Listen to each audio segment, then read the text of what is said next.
Text.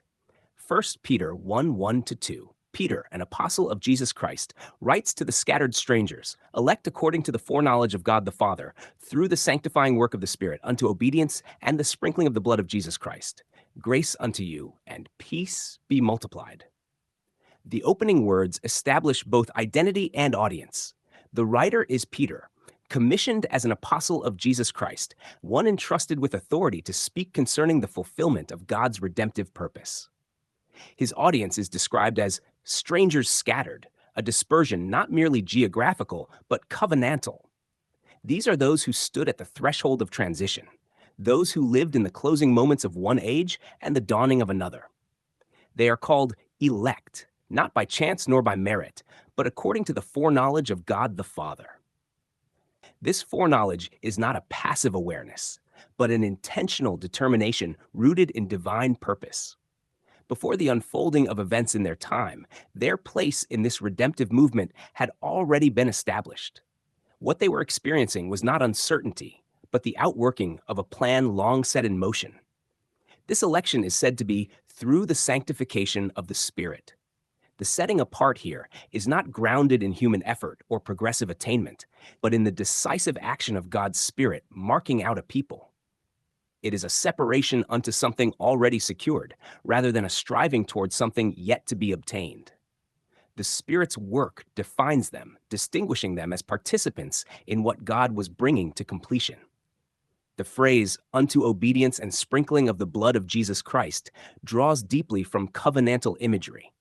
The language echoes the moment in which a covenant was ratified with Israel, when blood was sprinkled upon the people as a sign of their inclusion in that arrangement. Here, however, the reference is not to repeated ritual, but to a singular, sufficient act. The blood of Jesus Christ is presented as the definitive means by which this people are brought into covenant standing. It is not ongoing sacrifices, nor continual offerings, but a once-for-all reality that establishes their identity. Unto in this context does not describe a condition to be achieved, but a state into which they have been brought. It is the obedience of alignment with what has been accomplished, a participation in the reality secured by Christ, rather than a prerequisite for receiving it. The structure of the passage places obedience alongside the sprinkling of the blood, indicating that both belong to the same accomplished sphere. The triune framework of the passage is unmistakable. The Father's foreknowledge, the Spirit's sanctifying work, and the Son's sacrificial blood all converge in a unified act of redemption. Each person of the Godhead is presented as actively engaged, not in separate efforts, but in a single, harmonious purpose that culminates in the identity of this people. The closing words, grace unto you and peace be multiplied, are not mere pleasantries. They reflect the reality of what has been secured.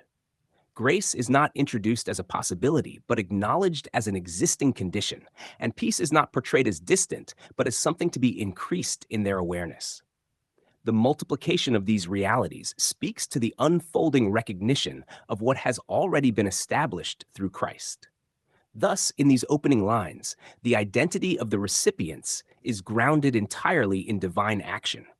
Their election, their sanctification, their covenant standing, and their peace all find their origin and completion in what God has accomplished through Jesus Christ.